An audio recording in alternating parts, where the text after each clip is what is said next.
Hello YouTube, this is the Dbtgamer Show, episode 146, and today I'm going to review Resident Evil Darkside Chronicles for the Nintendo Wii.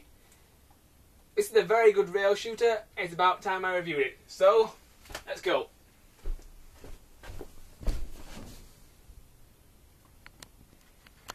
Alright, that's my Nintendo Wii setup, so let's start the review.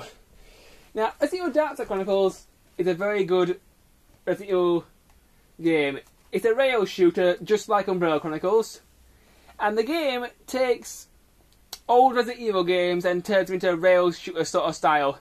The games that are on this disc are Resident Evil 2 and Resident Evil Code Veronica. Resident Evil 2 is done pretty well, almost perfectly in fact. Resident Evil Code Veronica, they've done a pretty good job.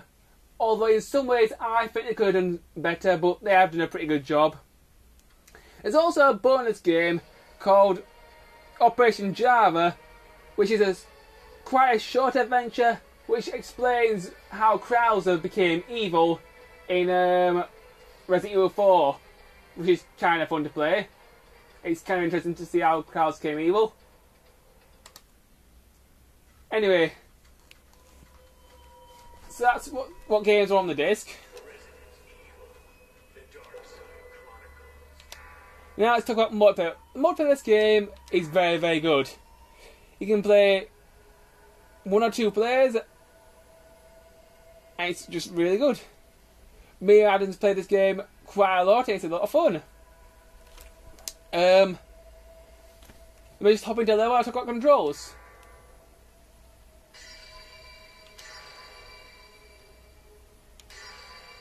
I'll choose Chapter 3 from Resident Evil 2, and I'll play as Leon.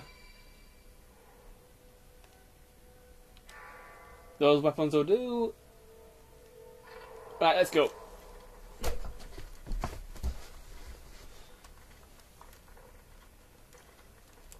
Now I'm going to talk about the Zapper controls. That's the only controls I know how to use. A B button shoots.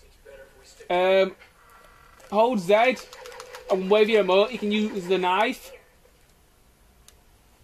C button goes to your weapon screen so you can change weapons at any time, which is a really nice feature. Another nice feature that they've added in is you can equip weapons to each joystick. For my weapons, it's up for the handgun, right for the shotgun, left for the machine gun, and down for the grenade launcher. So you can change weapons really quickly on the fly, which helps a lot.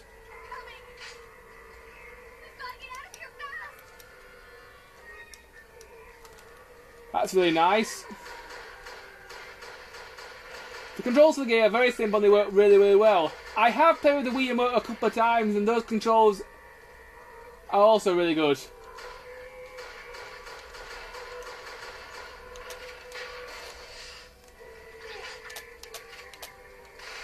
Eat Uzi!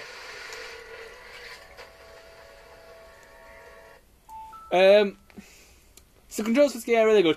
Music for this game is also really good. Most has been taken from Resident Evil 2 and Code Veronica. It sounds pretty good. Game for this game. The game for this game is a rail shooter. The gameplay is very good. There is 8 missions in Resident Evil 2, 7 missions in Code Veronica, 5 missions in Operation Java, and that's pretty much it. The game is quite long. Some of the missions can take up to about half an hour to beat, so it's quite a long game. Let's go to the Gustavus game.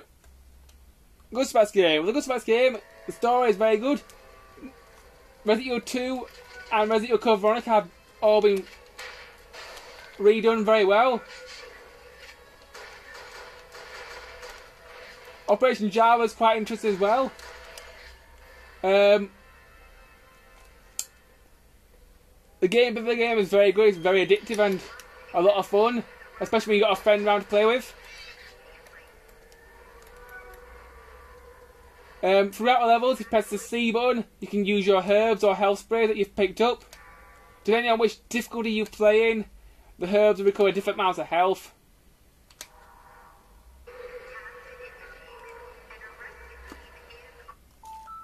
The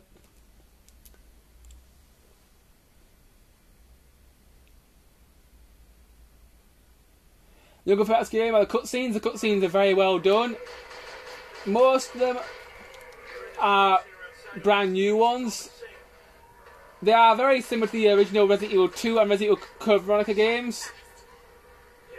And they just tell the story really well. Let's talk about weapons, YouTube. The weapons in this game are also very good. First weapon you get is obviously the handgun. It's a pretty basic weapon. It's pretty good. One of the best things about this game is that you can actually upgrade every weapon, unlike in Umbrella Chronicles where you couldn't upgrade the handgun but everything else. The next weapon you find is a shotgun. Very powerful weapon. In some ways it's overpowered. The shotgun's only downside is the reload speed.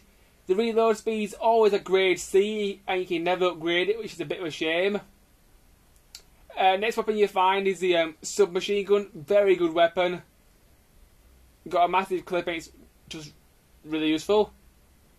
The Magnum, I'm not so sure about the Magnum. The Magnum tends to be a little bit weird in this game because when you find it you think, oh great, a Magnum, the most powerful weapon in Resident Evil next to the rocket launcher. Well, in this game it doesn't seem to be that powerful even when you upgrade it. So I'm not so sure about the Magnum. The rocket launcher, very powerful weapon but very expensive to upgrade.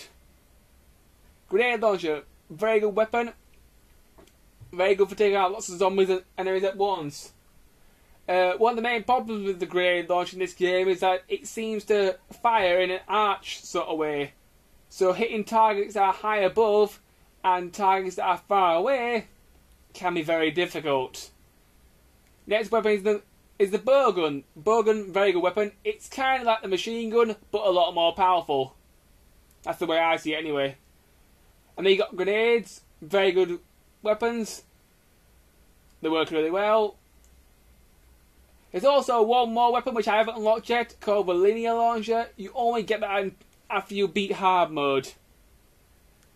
Now I'm going to talk about some collectibles in the game, YouTube, so just exit this level. I think I've showed off enough gameplay.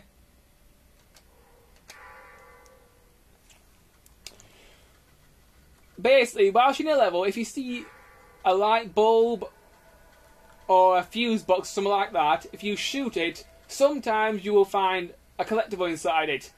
This collectible could be money, so you could upgrade your weapons, or it could be a file that you can look at in the archive. In the archive, there's several things to unlock. First, you got characters from all three games: Operation Java, Lost Memories, Resident Evil 2. I mean, Memory of a Lost City, that's Resident Evil 2, and Game of Oblivion is Resident Evil Code Veronica. You've also got enemies pictures, so you can read out all the different enemies in the different games, which can be quite interesting. You can also look at items from the original games. Here's the doorknob from Resident Evil Code Veronica.